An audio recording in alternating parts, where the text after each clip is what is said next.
छोटे छोटे रहो के ना बढ़ गेलो, छोटे छोटे रहो के ना बढ़ गेलो, पवन छोरा तोरा ऊपर चढ़ गेलो, पवन छोरा तोरा ऊपर चढ़ गेलो, छोटे छोटे रहो के ना बढ़ गेलो, आ पवन छोरा तोरा ऊपर चढ़ गेलो, छोटे छोटे रहो के ना बढ़ गेलो, आ पवन छोरा तोरा ऊपर चढ़ गेलो।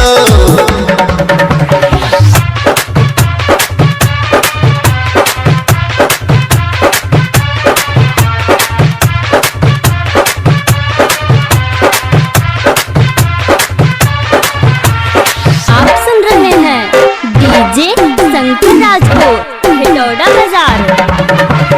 चढ़ल जवानी लग छौरी, चढ़ल जवानी लग छौरी, छौरा में मार कराबै छै, छौरा में मार कराबै छै, चढ़ल जवानी लग छौरी, छौरा में मार कराबै छै, ये नालच कौ पतली कमरिया बुढ़बो के लेर जुआबै छै, सबके नजरिया गिर गेलो, सबके नजरिया गिर गेलो, सबके नजरिया गिर गेलो, आ पवन छोरा तोरा ऊपर चढ़ गेलो, छोटे छोटे रहो के ना बढ़ गेलो, आ पवन छोरा तोरा ऊपर चढ़ गेलो।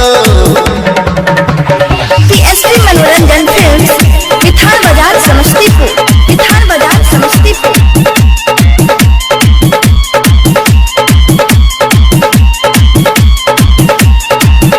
अभी आप सुन रहे हैं नगीन स्टेशन से।